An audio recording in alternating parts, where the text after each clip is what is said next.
comenzar, como ya comenté, nos toca a Chile, que somos el Museo Interactivo Judío de Chile, que se encuentra en la ciudad de Santiago. Nosotros tenemos visitas de, más que todo de los colegios en tiempos normales.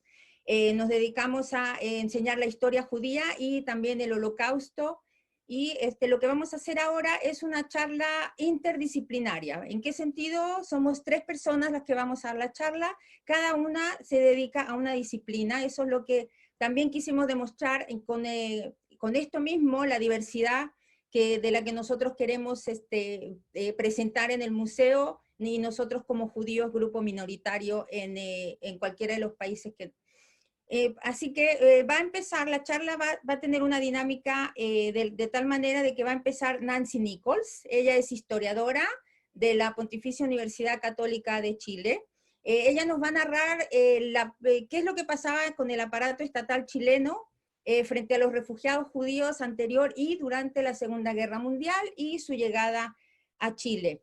Después vamos a ver un pequeño video testimonios, y aquí quiero recalcar de que nosotros en el museo utilizamos testimonios de los sobrevivientes del Holocausto que llegaron a Chile. Trabajamos con la USC Shoah Foundation, en los cuales tenemos 82 testimonios de sobrevivientes que llegaron a Chile y que hicieron de Chile su hogar, y que todo es por primera fuente, y es muy emocionante, especialmente cuando los jóvenes lo escuchan. Después va a hablar Marjorie Agosin. Ella es escritora, es chilena estadounidense, es catedrática en la Wesley College en Estados Unidos. Ella nos hablará del significado de la migración para los sobrevivientes, la parte más emotiva, más afectiva por parte de los sobrevivientes, refugiados que llegaron a Chile. Y finalmente yo, desde la sociología, les hablaré sobre lo justo de las naciones y los nazis en Chile.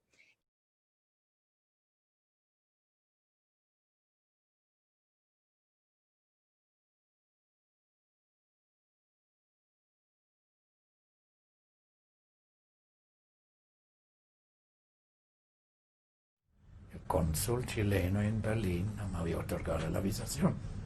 No tuvo ningún problema. Todo lo contrario, únicamente la mejor acogida. Muy difícil, no hablaba ni una palabra en español. No conocía las costumbres del pueblo, pero por todas las partes la gente muy acogedora, muy amable. A la semana trabajé, aquí me casé, aquí tuve hijos, aquí tuve nietos, que todos son chilenos, y conseguí la ciudadanía chilena también, de la cual me siento muy orgullosa. Yo llegué a Chile el 30 de mayo del 47. Y aquí en Chile lo encontré fantástico ya, la gente, el país, la tranquilidad. Yo acostumbré muy bien aquí en Chile y me ayudaron mucho, muy buena gente. He tenido la gran suerte de llegar a Chile y de vivir mi vida en completa libertad. Y eso, para un ser humano, yo creo que es lo más importante que hay. Chile siempre era un país muy acogedor, muy buena la gente, cual yo no voy a olvidar nunca. Y me siento chilena, no 100%, 1000%.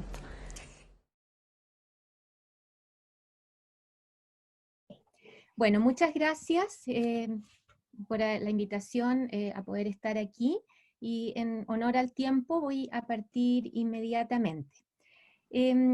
Como dijo Debbie, les voy a hablar un poco sobre qué pasa con los judíos sobrevivientes del Holocausto que migran hacia Chile. Es importante primero, antes de hablar de este periodo de la guerra, señalar que ya antes de la Segunda Guerra Mundial existía en nuestro país una comunidad judía, una comunidad pequeña, que se centraba en la capital, en Santiago, en algunos otros ciudades de Chile, como Temuco en el sur, como Valparaíso en la zona central, siendo, como yo les decía, comunidades muy pequeñas. Mario Matus, por ejemplo, dice que en Valparaíso solo a partir de la década del 20 comienza a haber ya una comunidad más significativa. Y se trataba de judíos que habían migrado desde la Europa zarista, huyendo de los pogromos, ¿no? Por otro lado, venían del el Imperio Turco, que sabemos que a inicios del siglo XX comienza a desmoronarse, por lo tanto tenemos judíos sefardíes que vienen de Grecia, de Yugoslavia y de zonas aledañas. Pero es en el periodo de 1933 a 1939, cuando alrededor de 13.000 judíos, de acuerdo a los datos de WOHAC, huyen de sus países, ¿no? En Europa y llegan a Chile salvándose de ese modo de la Shoah. Una vez iniciada la Guerra Mundial, la migración disminuye considerablemente. Hay algunos autores que hablan de que a pesar del inicio de la guerra, en los años 40 y 41, habrían llegado aproximadamente 1.600 judíos a nuestro país, y una vez terminada la guerra viene otra oleada, más pequeña que la primera, de judíos que eran sobrevivientes del Holocausto. Yo me voy a referir, como Debbie dijo, al marco que hizo posible esta migración, al contexto histórico, y para ello me voy a basar en trabajos de autores como la propia Intruth WOHAC, Enrique Bram y Jorge Montes, Haim Avni, entre otros, para luego hablarles de las experiencias migratorias propiamente tal de los hombres, de las mujeres y de los niños, que enfrentados a este antisemitismo creciente, tanto de Alemania como de otros países de Europa, se ven empujados a tomar esta decisión de emigrar. Y este análisis está basado en los testimonios orales de dos colecciones, la colección Voces de la Shoah, de la Fundación Memoria Viva, y la colección testimonial del Visual History Archive de la USC Shoah Foundation, testimonios que hemos revisado con Marjorie, y también personalmente con Yael Seaman, que es investigadora de la Universidad Iberoamericana de México, con la cual nos hemos propuesto comprender el significado que tuvo la migración hacia estos dos países latinoamericanos. ¿Qué ocurre entonces? Los datos nos muestran que los judíos comenzaron a salir en una fecha tan temprana como 1933, que sabemos que es el año que Hitler llega al poder como canciller, pero a pesar, ¿no?, de las leyes de Nuremberg del 35, de los constantes hostigamientos a los cuales los judíos de Alemania se vieron sometidos. Aquí vemos, por ejemplo, esta imagen que debe ser muy conocida por todos ustedes, ¿no? Una mujer sentada en un banco, una mujer judía tapándose el rostro. Sabemos que habían lugares específicos para los judíos y el resto de los espacios públicos no podían ser ocupados, ¿no? Pero a pesar de estas medidas humillantes y de persecución que comenzaban a hacerse cada vez más potentes, muchos judíos europeos, en particular de Alemania, de Austria, no sopesaron bien el peligro inminente frente al cual estaban. Los testimonios dicen, la población de judíos alemanes era una población asimilada, ¿no? Ellos se sentían parte de la sociedad alemana, su identidad era alemana, además de judía, y por lo tanto creían que Hitler era un fenómeno pasajero, un loco, que este discurso radical antisemita no podía durar demasiado, y en última instancia no estaba referido a ellos. Me acuerdo de un testimonio de una judía alemana, Marion Motzny, que ella era chica en estos momentos, pero decía que escuchaba las conversaciones que sus padres tenían con otros judíos, y en estas conversaciones decían, no se puede estar refiriendo a nosotros somos alemanes, y repetía, somos alemanes, somos alemanes.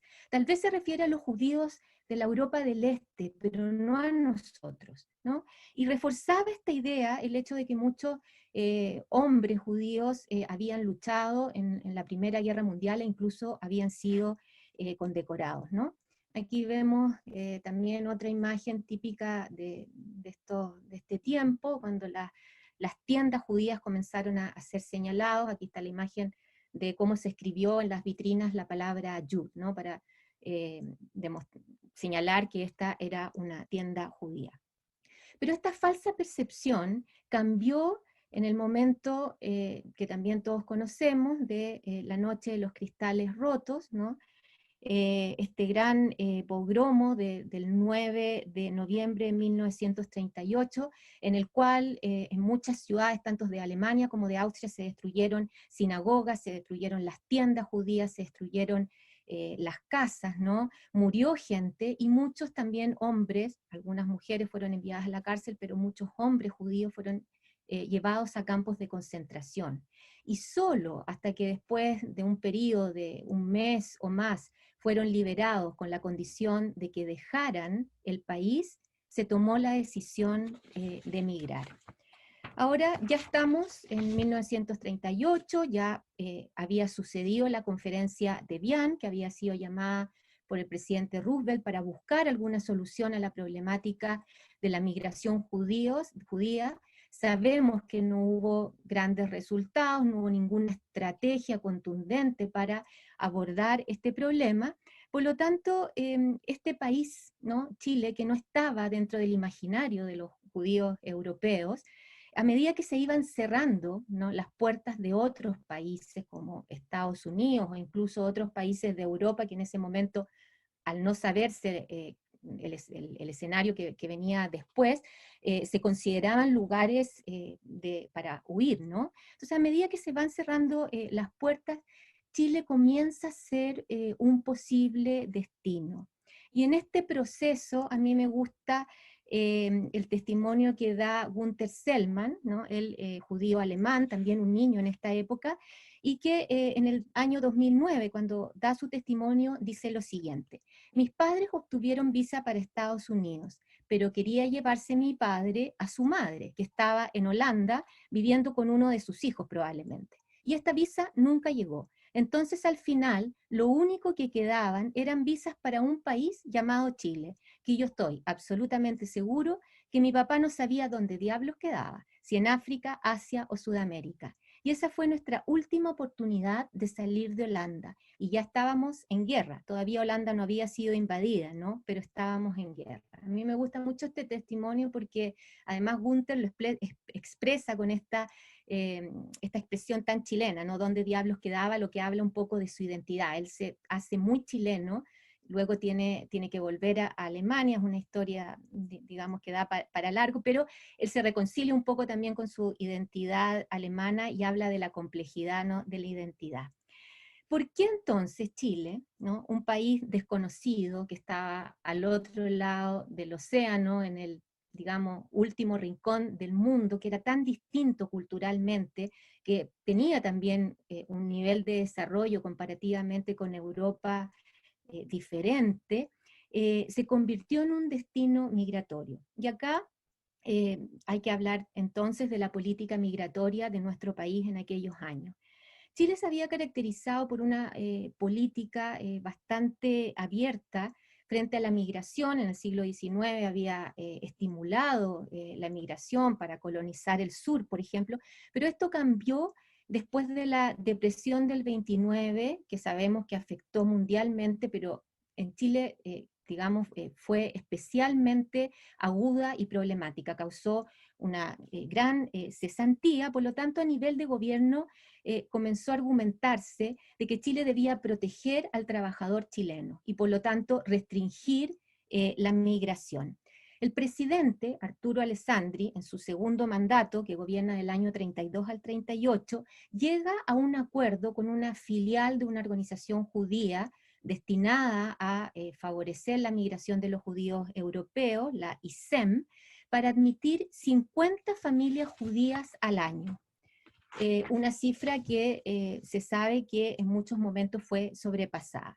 Entonces se produjo este acuerdo, que era un acuerdo informal con ISEM, para regular la gran demanda que se estaba produciendo de los judíos europeos para venir a Chile, pero por otro lado, formalmente no existía una normativa oficial específica para la migración de los judíos, quedando en manos de los cónsules chilenos en los distintos lugares de Europa, la decisión de otorgar las visas, siempre en mucha conversación con el Departamento Consular del Ministerio de Relaciones Exteriores aquí en Chile. Y esto, como veremos en un momento, tuvo una trascendencia bastante negativa para la migración judía. A Alessandri le sucede Pedro Aguirre Cerda, del Frente Popular, que llega al poder en diciembre del año 38, y abre esta política relativamente restringida migratoria por lo que él consideró razones humanitarias, ¿no? Al decir esto estaba hablando de una cuestión de carácter ético, que su juicio había que asumir, para dar refugio tanto a los perseguidos por Franco, ¿no? Digamos por el contexto de la Guerra Civil Española, y también a los judíos que comenzaban a ser perseguidos en Europa. En Chile la prensa había hablado de esto, se conocía lo que estaba pasando, se conocía la Kristallnacht y los otros eventos que ocurrían. Por lo tanto, en un breve periodo, que va desde fines de 1938 hasta que estalla la Segunda Guerra Mundial en septiembre del 39, yo diría incluso hasta fines del 39, fue posible una migración sostenida, significativa, dentro de ciertos límites de judíos europeos a Chile.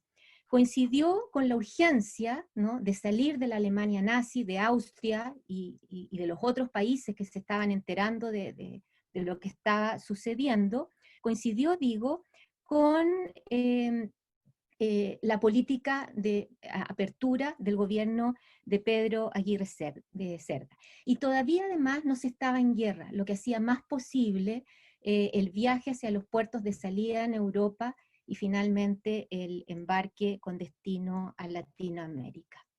Mencioné hace un momentito que el hecho de que los cónsules tuvieran en sus manos la decisión de a quienes otorgaban visas o no, en conversación con el Ministerio de Relaciones Exteriores, fue un elemento bastante negativo para los judíos europeos. Y esto es porque, si bien oficialmente no existió un estatuto especial para la migración de los judíos, se conocen circulares confidenciales y cartas confidenciales que hablaban precisamente de lo contrario, que sí había un estatuto específico para los judíos. Esto ha sido estudiado, como yo decía al principio, por Bram y Montes, ¿no? Así, por ejemplo, hay una circular muy conocida, fechada en julio del año 37, que señalaba que solamente 3 consulados, los que estaban en Hamburgo, en París y Génova, podían autorizar a dar visas a los judíos, ¿no? Y a ello se sumaba que muchos de estos cónsules, no todos, pero muchos, manifestaron en estas cartas o en estas circulares una postura antisemita que es sorprendente en términos de la similitud que tenía con los argumentos nazis, ¿no? Y tal vez la más extrema e impresionante, ¿no?, por la narrativa que tiene, es la carta de Gonzalo Montt Rivas, el cónsul chileno en Praga, enviada al ministerio con fecha 27 de julio del año 38, perdón, aquí está, en la que se refería a las visas otorgadas a los judíos en tránsitos hacia Bolivia, ¿no? Los judíos que iban a Bolivia pasaban por el puerto de Arica y de ahí seguían camino a este país. Escribe el cónsul: van a Bolivia porque otros países no los reciben, elementos sumamente peligrosos para nuestro país, que tratarán de quedarse en Chile antes de llegar a Bolivia, o de volver a Chile una vez que se den cuenta de que allí tienen más por venir que en Bolivia. Se trata en casi su totalidad de judíos comerciantes, que nada aportan al progreso de los pueblos en que viven, que no tienen otra patria que el dinero, y que son vehículo de comunismo y otras ideas disolventes, que predican pero no practican. Por otra parte, son sumamente feos, y en su eventual cruce con las razas aborígenes resultarían verdaderos partos de los montes, ridículos mus. Y luego agrega: es pues necesario que nuestras autoridades de Arica y Antofagasta controlen debidamente el tránsito de esta gente, impidiendo que se queden en Chile. Estos cónsules hacían eco de todos los prejuicios que estaban extendidos en Europa desde tiempos antiguos y que sabemos que el nazismo reactualizó y les dio vigor, enfatizando además, estos cónsules, que los judíos que venían a Chile solamente venían a enriquecerse, no tenían las profesiones y actividades que el país necesitaba, que eran agricultores, industriales, inversionistas, productores. Por lo tanto, eran, digamos, un elemento negativo para el país. Voy a leer solamente un fragmento muy chiquitito de otra carta del año 38, esta vez del cónsul de Chile en Génova, Jorge Barriga Errázuriz, al jefe del departamento consular del Ministerio de Relaciones Exteriores en Chile. Se refiere así a los judíos. Dice: no hay peor plaga que el judío. Es el excremento de la humanidad. Son preferibles a ellos los hotentotes y los caníbales. Cuando esa epidemia se filtra en un país, es como la filoxera para la vid. Cuando han ocupado todos los puestos estratégicos, es la catástrofe para los nativos. Son algo así como el quinto jinete del apocalipsis. Guay del pueblo que cae bajo el trabajo hipócrita de estas cucarachas. No todos los cónsules, como yo decía hace un momento, fueron antisemitas, ¿no?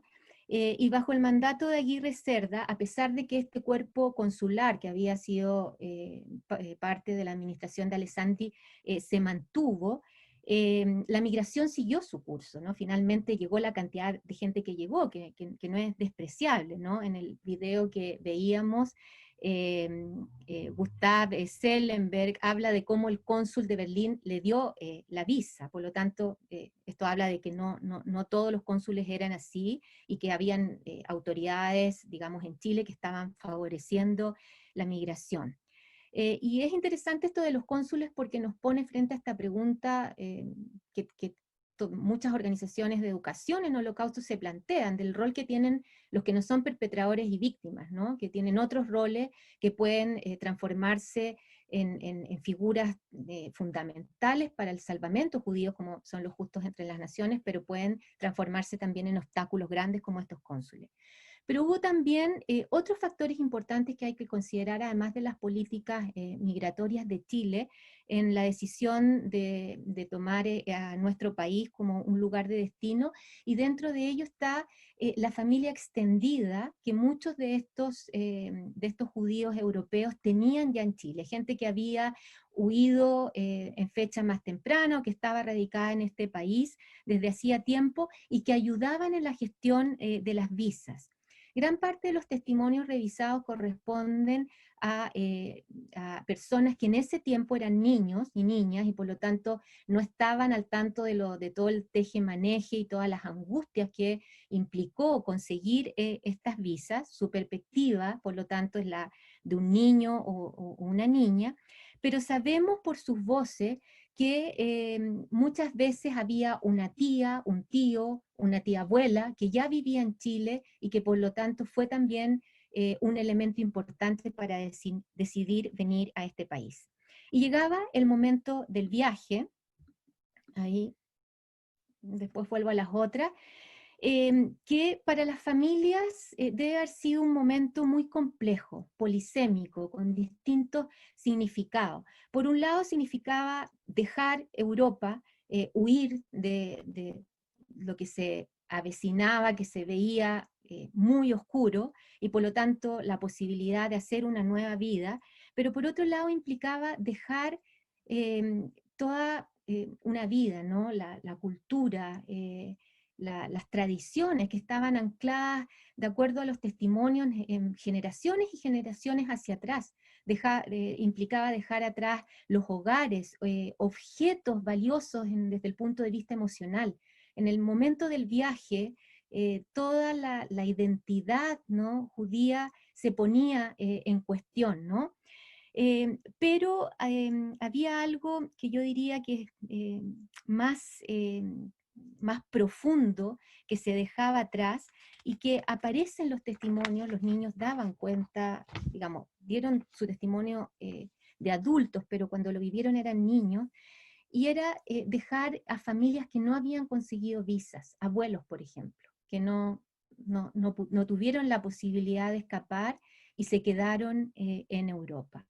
Para los niños, sin embargo, el viaje se vivía como una aventura. Estaban protegidos por sus padres, estaban en un lugar que parecía interesante, entonces había emoción. Los testimonios hablan de la gente que iba en el barco, de lo que sus padres hacían, hablan de los puertos en que recalaban, en que iban conociendo ya a la población nativa, hablan de juegos, ¿no? El periplo normalmente duraba un mes, cruzaban el canal de Panamá, y los padres, a diferencia de los niños, tenían toda la angustia, ¿no?, de no saber cómo iban a rehacer sus vidas en un lugar en el que no conocían el idioma, llegaban sin dinero prácticamente, porque esa era una de las condiciones para abandonar Alemania, por lo tanto no había mucha claridad de cómo se forjarían las nuevas vidas en Chile. Y el viaje además no siempre estuvo libre de percances, de problemáticas, ¿no? Walter Borgheim, un judío alemán también, él relata que su padre había conseguido una visa con una coima, ¿no?, dice él, con un cónsul, para ser admitido en Uruguay. Sin embargo, en el camino se les informa que no van a ser recibidos en este país porque se había develado que el procedimiento había sido a través del soborno, por lo tanto en un minuto quedan en ascuas sin saber qué iba a pasar con ellos, y Borjam en su relato habla de que son las gestiones de Natalio Berman, un diputado de izquierda de Chile, que se contacta con Aguirre Cerda, el presidente, lo que permite que finalmente ellos sean aceptados en Chile. Una vez en Chile, ¿no?, muchos se quedaban, pero también sabemos de personas que desde ahí realizaron otras migraciones, algunas ilegales, por ejemplo, a Argentina, o tiempo más tarde hacia otros países. Antes de eso voy a mostrarle brevemente dos pasaportes, ¿no?, que son del año 39, si no me equivoco, 38, 39, y en este en particular se señala que se autoriza, ¿no?, la visa siempre que la persona a la cual se le estaba otorgando se comprometiera a dedicarse en Chile exclusivamente a la agricultura, ¿no?, debiendo abandonar el país si es que esto no se cumplía. Bueno, creo que no tengo tiempo para referirme a eso, pero esa fue una de las condiciones que en un momento determinado se dio a los judíos que venían a nuestro país. Una vez finalizada la guerra, y por un tiempo, y con esto ya voy terminando, que se extiende hasta la década del 50, se produce una nueva migración de judíos. Estos ya eran judíos europeos que habían sobrevivido a los guetos, a los escondites, a los campos de concentración y a los campos de exterminio, es decir, eran sobrevivientes de la guerra y del Holocausto, y que vienen de distintos puntos geográficos. Muchos de ellos habían perdido todo, ¿no?, habían perdido gran parte de su familia, por lo tanto buscaban nuevos escenarios para reconstruir sus vidas, pero también es interesante resaltar que muchos de estos provenían de los países de Europa del Este, ¿no?, de Hungría, de Rumania y de Checoslovaquia. No se sabe exactamente cuántos vinieron en esta oleada, que fue menor, pero sí se sabe que para los años 50, ¿no?, el censo del año 52, señalaba que habían 11.496 judíos residentes en Chile. El hecho de que los factores de expulsión haya sido el nuevo escenario político que se dibujaba en Europa después del fin de la guerra, es bien interesante, ¿no? Estos países quedaron bajo la égida de la Unión Soviética, y por lo tanto cuando ya se comienza a ser evidente que un nuevo totalitarismo está en ciernes, estos judíos deciden emigrar. Tal vez quien mejor lo dice es Alice Himmel, una judía húngara que fue sobreviviente de un orfanato en Budapest, de un fusilamiento a orillas del Danubio, que fue perpetrado por el partido Cruz Flechada, el partido nazi húngaro. En agosto del año 49, Alice y sus padres, que también habían sobrevivido al Holocausto, emprenden rumbo hacia Chile. Habían luchado por hacerse una vida lo mejor que podían, pero, y aquí son palabras de ella, hasta que los rusos empezaron a apretar el cinturón de a poco. Y mi papá dijo que otra vez no. Y con la aprobación o con la opinión nuestra, de mi mamá y mía, nos vamos. Y dejamos absolutamente todo, un buen departamento, no de lujo, recién amoblado, un negocio, un buen barrio, con toda la mercadería puesta y con una mochila. Cada uno partimos a través de la frontera minada, hacia primero la ex Checoslovaquia y de ahí a Austria, los tres juntos. Y de ahí se embarcaron a Chile. Es decir, en este caso es la sombra del Holocausto, ¿no? La carga de la experiencia de haber vivido el Holocausto unido al temor de un nuevo totalitarismo, lo que los expulsa del país y los lleva a Chile. Yo voy a dejar hasta ahí. Marjorie les va a hablar de qué pasa con ellos una vez ya en territorio chileno. Empecé a trabajar en electricidad, estuve trabajando con una firma. Después de un año empecé a trabajar por mi cuenta. Trabajé por mi cuenta como 7 años, hacía instalaciones, tenía cualquier cantidad de clientes, hacía instalaciones hasta el edificio y seguí con confitería. Fabricaba popcorn. Hice unas máquinas de popcorn y ya tenía como 18 máquinas en otras ciudades aquí. Ya en ese tiempo compraba 800.000 sacos sacos de maíz curagua que se usa para el popcorn. Y mi marido les vendía géneros, pagarle a mes. Cortaba género y a mí me traía por metro piezas enteras de esto, de chin, no sé cosas, para hacer colchones, porque antes no había estos colchones Rosen, que se eran todos de lana. Y yo cosía y me gustaba, como te dije la otra vez, mucho la costura. Empecé a hacer vestiditos de niñitas y yo misma me metía en la calle Recoleta, porque yo vivía en la calle Manzano, me metía ahí en la calle Recoleta a venderlos y así ayudar a mi familia.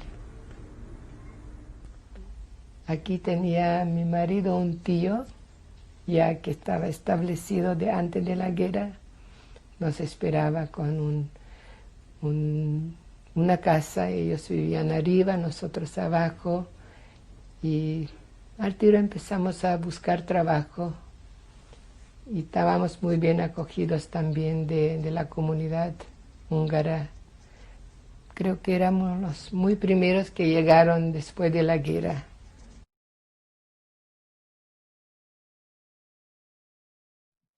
Gracias al Museo Interactivo Judío, a Dalia, a todas ustedes, a Nancy. Yo creo que esto es un esfuerzo extraordinario, porque al hacer este tipo de trabajo todos participamos en recuperar la memoria.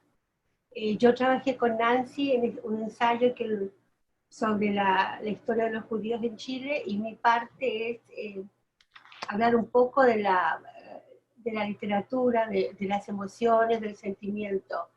Pero quiero decir que es casi imposible imaginar la Shoah para el que no la vivió, lo ha dicho siempre Primo Levi, por ejemplo, y que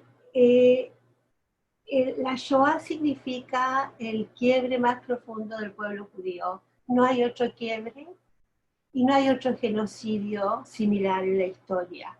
Han habido muchos otros genocidios, pero la legalización de permitir que se mate a un pueblo es realmente único en la historia.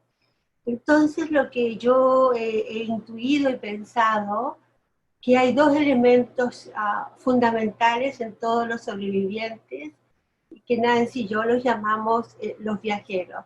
Una es el quiebre absoluto de la vida, o sea, una vida que se deshace, una vida donde nada de lo que existía es.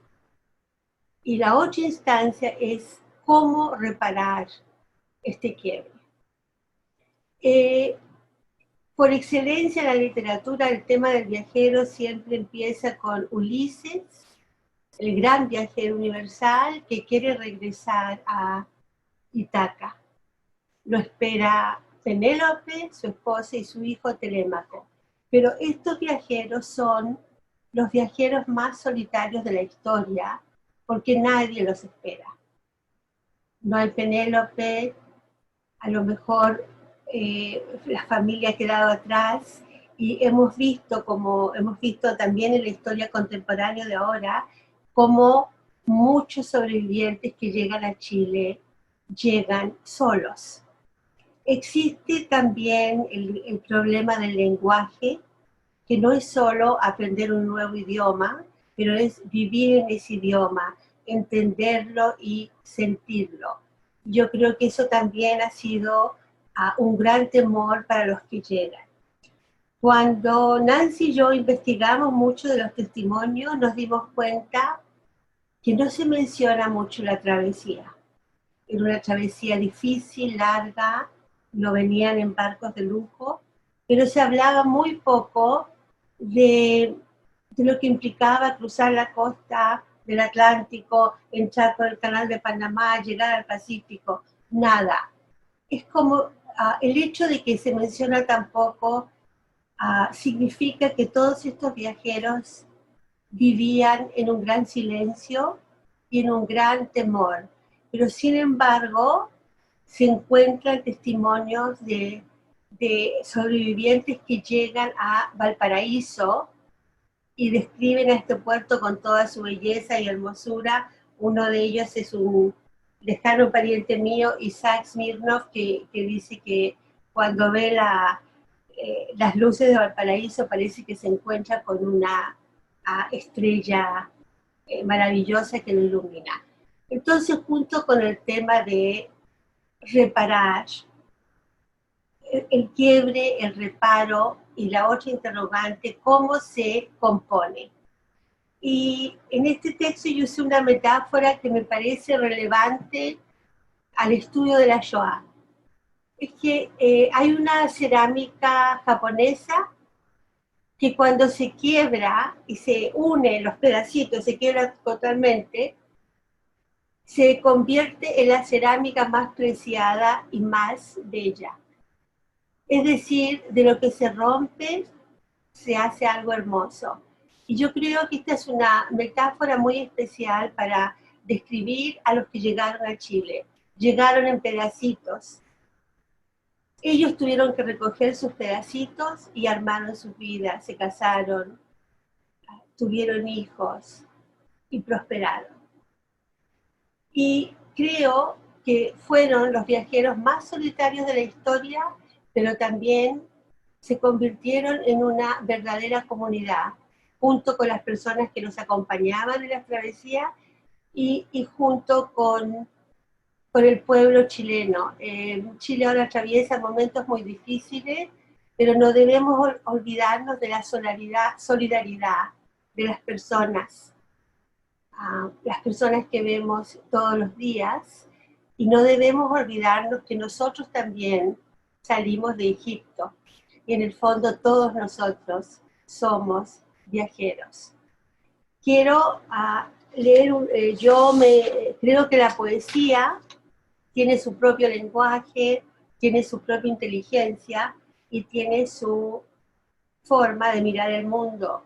Y es por eso que durante la Shoah muchísimas personas, y sobre todo niños, y no solo Ana Frank, escribieron poemas, escribieron diarios que fueron enterrados en la tierra y después se recuperaron. Pero yo quiero finalizar esta ponencia porque queremos escucharlos a ustedes, y les pido que se imaginen lo que es venir en un barco, dejar todo lo familiar, quizás dejar lo más importante, libros, fotografías, candelabros, e irse a un país incierto, a un país donde quizás no conocían a nadie. Y yo creo que es importante pensar sobre la fragilidad del inmigrante. Y también quiero decir que debemos imaginarnos la fragilidad del bien, porque aparentemente la Shoah y los nazis representaron la deshumanización del mundo, de la civilización.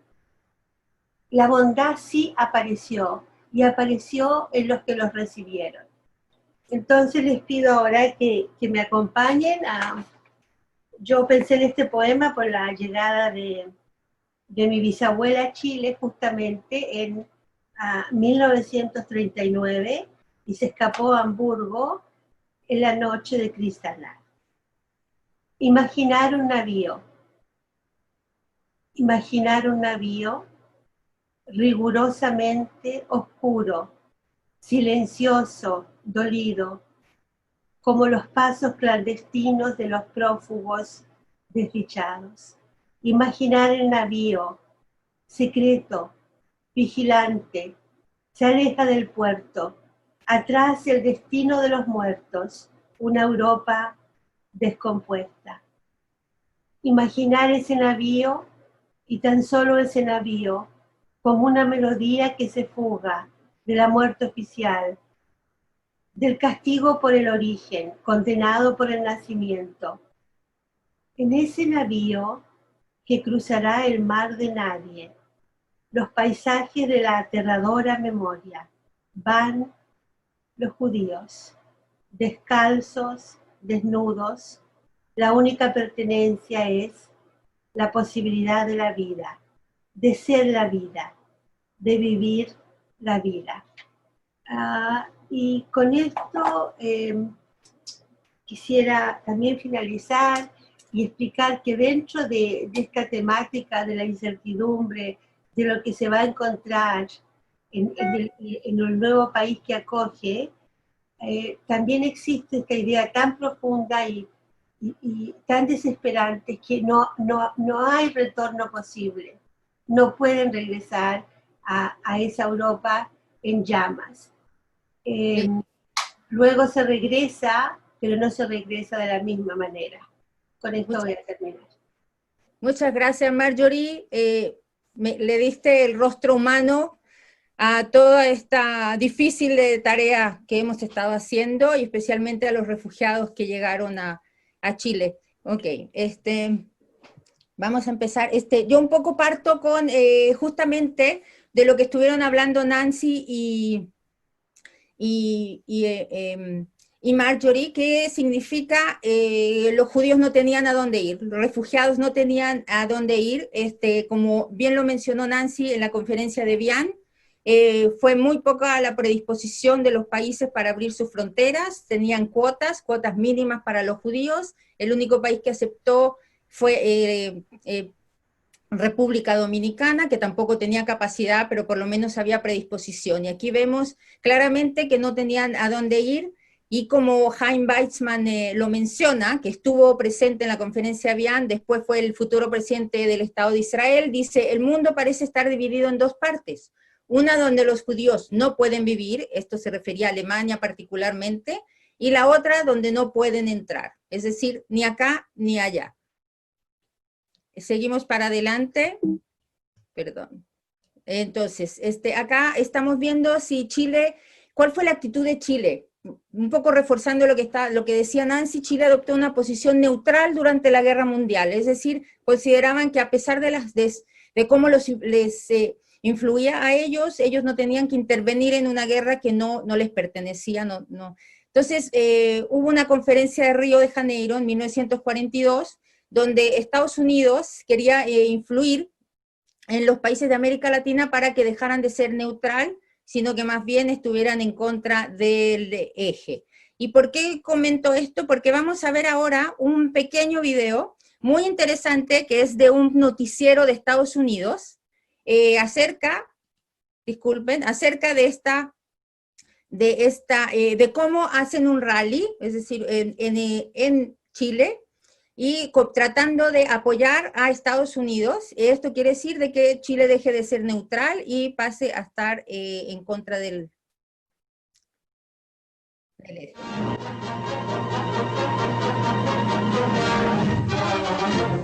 A popular demonstration against the Axis stirs Santiago, capital of Chile. The government's policy of strict neutrality is opposed, with a rally of more than 100,000 patriots. They demand fulfillment of Chile's good neighbor role, affirmed in the conference at Rio de Janeiro, and call on their country to take up arms in favor of the United Nations.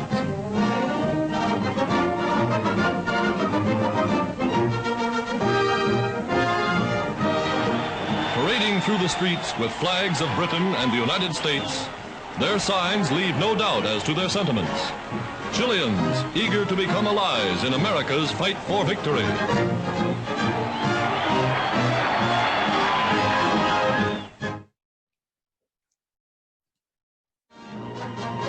Bueno, esto es interesante, lo encontramos sobre algo de Estados Unidos que era de la época.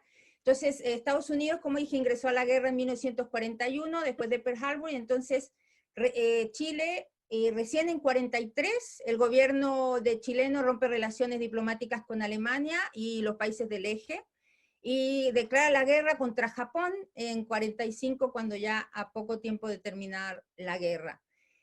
Un tema interesante que se está investigando recién en los últimos años es los nazis, la presencia de nazis en Chile. Como les dije, vamos a hacer una pincelada de lo que pasó. Habían dos partidos políticos, justamente en la época nazi de Alemania.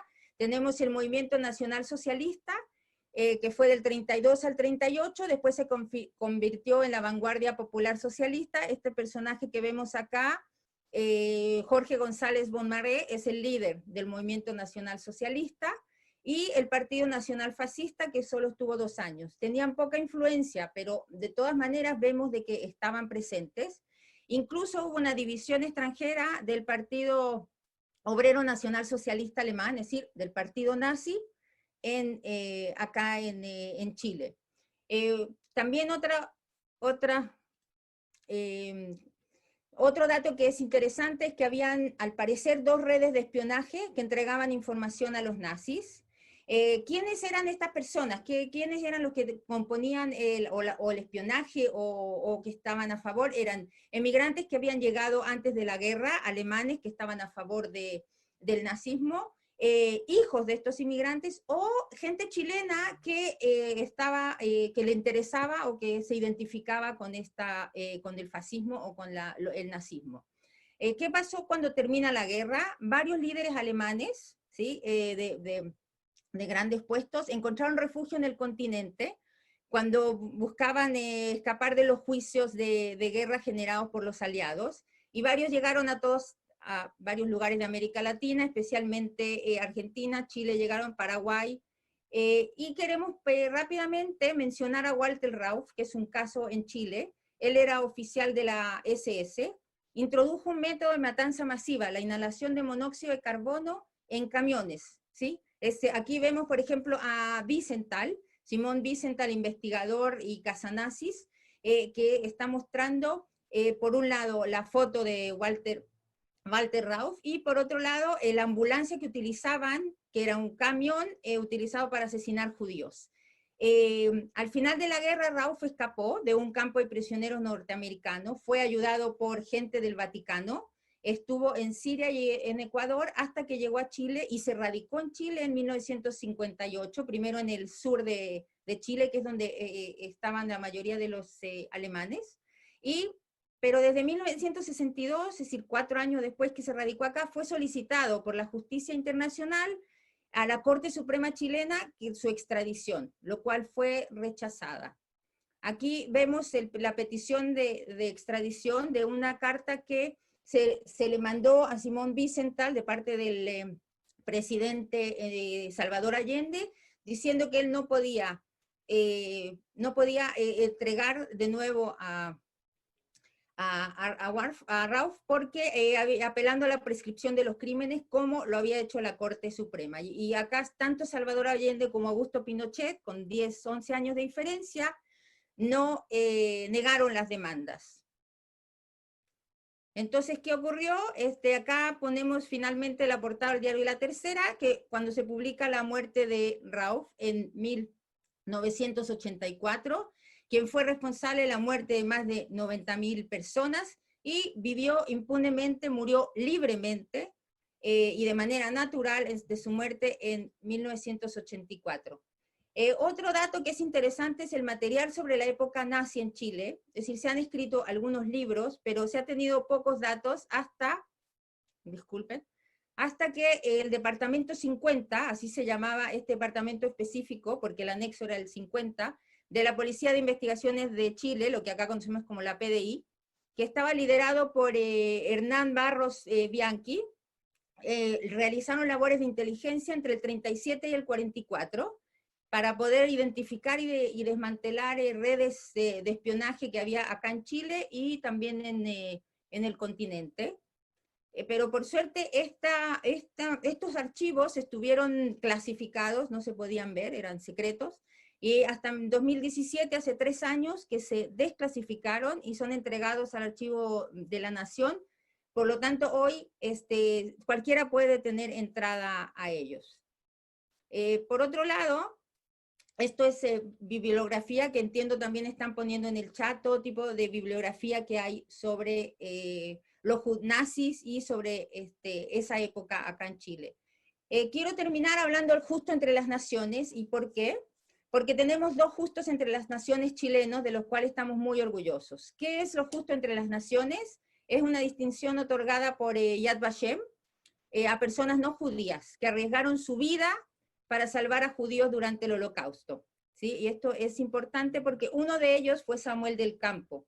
Aquí lo que queremos también demostrar es que hubo gente, a pesar de que en Chile se cerraron las puertas y que era mínima la gente que dejaban entrar, Samuel del Campo fue cónsul en Chile, en Bucarest, Rumania, entre el 41 y el 43, y entregó muchos pasaportes, tanto chilenos como polacos, porque tenía la representación del gobierno polaco en exilio en Rumania, para que pudieran salvarse. Y tenemos otra mujer, una mujer, María Edwards. Ella es de París, ella es chilena, pero vivía en París. Ella es asistente social en el Hospital Rothschild, donde pudo sacar niños, sacaba a niños, incluso se habla de que salvó por lo menos 80 niños de que fueran deportados a Auschwitz. Finalmente, la reflexión que nos queda, como el título tenemos de nuestra flyer, es de la ponencia, es un asilo contra la opresión. Realmente se logró Chile que viniera gente, sí, efectivamente, a pesar de todos los problemas que se tuvo, las restricciones que tuvieron, los problemas diplomáticos, las cartas como leyó, los comentarios antisemitas como lo leyó Nancy, se lograron aproximadamente, no se tiene un número exacto, entre 10.000 y 12.000 inmigrantes judíos, que la mayoría de ellos muy agradecidos de estar acá, pero si hubiera estado más abierto, más gente se hubiera salvado. Vamos a finalizar con un pequeño video sobre un documental, son 2 minutos de video, con un documental de una señora que la tenemos acá presente, a la señora Ana María Barenberg, que ella es sobreviviente del Holocausto, estuvo en el programa de noviembre en la Kristallnacht en Berlín, tenía 8 años, y queremos terminar con un testimonio muy breve de ella.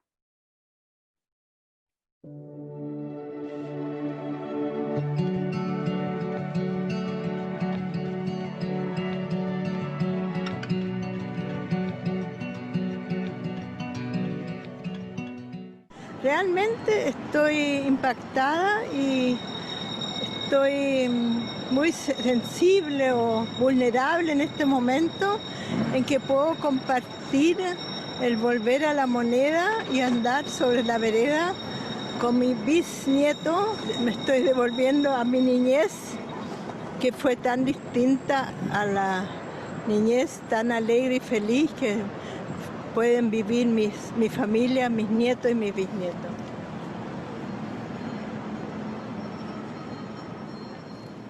Al recorrer hoy esta plaza, me vuelven a la memoria muchísimos recuerdos. Hace 80 años ya que visitaba con mis padres y muchos otros emigrantes esta plaza. Era el punto de reunión de muchos de nosotros para intercambio de experiencias, datos de trabajo. Aquí buscamos un techo y apoyo, siempre con la esperanza de rehacer nuestras vidas. Es increíble cómo hoy muchos siguen encontrando el asilo contra la opresión en este Chile que hoy es mi patria.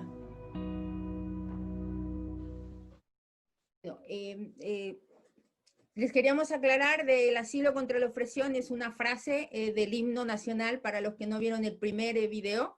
Es parte y que es bien interesante porque cuando la gente lo canta, especialmente de niños, esa parte realmente es como que muy emocionante, muy emotiva, aunque los niños no entienden de qué se trata el himno. Yo agradezco mucho la paciencia que nos han tenido, espero que hayamos podido diversificar y con esta charla interdisciplinaria. Aquí tengo unas preguntas.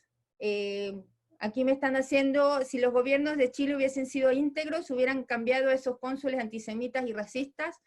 Efectivamente, lo que sí queríamos justamente poner a Samuel del Campo, de que dentro de todo, de todas las limitaciones que hubo en Chile, hubo gente humanitaria que entendió lo que estaba pasando y que a pesar de ir en contra de su gobierno, porque realmente las indicaciones no eran lo que él hacía, incluso él después se fue destituido y murió en la miseria, sin familia, y entonces por lo menos ver que algo de humanidad tenemos. Después tenemos una pregunta que dice, ¿la comunidad judía chilena presionó para que Raúl fuera enjuiciado?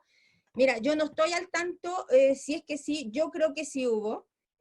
Quiero comentar algo personal. Cuando yo le mostré a mi marido esta charla, él me dijo, ah, sí, Walter Raus, nosotros fuimos a manifestaciones para presionar de que por favor se logre la extradición. Es decir, enjuiciarlo no lo podían enjuiciar acá, sino que lo que están pidiendo era la extradición, y no se logró nada. Ya vieron la respuesta, tanto de la parte democrática como totalitaria, era la misma respuesta. Si tenemos, estamos justo a la hora, si tenemos alguna otra pregunta, o si tenemos alguna otra pregunta que nos quieran hacer. Sí, Debbie, hay una pregunta más. Hoy en día, ¿cómo se sienten los sobrevivientes en Chile? Sí. Quiero hacer un atrevimiento y pedirle a la señora Ana María que nos conteste de primera fuente qué sienten los sobrevivientes hoy. Sí. Bueno, al escucharlos a todos ustedes, estuve recordando cómo fue la niña judía que llegó a Chile con sus padres, una pobrecita, se puede decir, amargada, tímida, muerta de susto, siempre amenazada, nunca una sonrisa, nunca poder jugar, nunca poder compartir con las amigas, no poder salir de su casa, no poder visitar un parque. Me convertí en una mujer feliz, libre, con una familia numerosa, que todos somos felices gozando de la hospitalidad del chileno y de la buena acogida que tuvimos acá. Muchas gracias. No, muchas gracias a usted. Y les quiero decir que la señora Ana María tiene 90 años y hoy cuando la llamé a invitarla no me quiso contestar porque estaba entre un Zoom y el otro Zoom. Está muy ocupada la señora, realmente la felicito. Realmente, ojalá nosotros tuviéramos la entereza que usted tiene, que la necesitamos. Sí, había otra pregunta, no sé si alguien quiere contestar. ¿En la actualidad sigue habiendo grupos nazis en Chile? Perdón, ¿si hay grupos nazis en Chile? Hoy, sí, en la actualidad. Yo creo que siempre hay expresiones, ¿no?, de neonazis que son muy minoritarias. No sé si son grupos orgánicos, organizados, pero han habido circunstancias en que uno sabe de noticias que han habido neonazis actuando, y que son unos neonazis muy particulares, porque, digamos, si conocieran realmente la doctrina nazi, ellos mismos serían blanco de la persecución de los nazis, ¿no? En términos de su fenotipo, que son como la gran mayoría de los latinos. Pero yo creo que son grupos muy, muy minoritarios. Sí, sí, son muy minoritarios y no, nunca en términos de como realmente se dio en la Segunda Guerra Mundial, que realmente eran mucho más, de mucha mayor influencia, y bueno, y lo vimos también al recibir a nazis que afectaron para allá. No sé si querían cerrar. Hay una pregunta más ¿sí? de Facebook para Nancy. ¿Ya? ¿Se podría considerar a Pedro Aguirre Cerda un justo entre las naciones, en tu perspectiva? Bueno, de acuerdo a la definición de justo entre las naciones, no, porque claro, él no puso en riesgo su vida, ¿no? Como son los dos casos que Debbie habló, que es una de las condiciones, son personas que están en el contexto del peligro, y por salvar a un judío arriesgan incluso su propia integridad. Pedro Aguirre Cerda, más allá de todo lo que se pueda decir, que podría haber sido mucho mayor el número de visas que podrían haberse otorgado para salvar a judíos, para aquellos que pudieron venir gracias a él, es considerado, digamos, bueno, la persona que le salvó la vida finalmente, ¿no? Pero justo entre las naciones yo creo que no coincide, no calza con el sentido y el significado que Yad Vashem le ha dado a este concepto.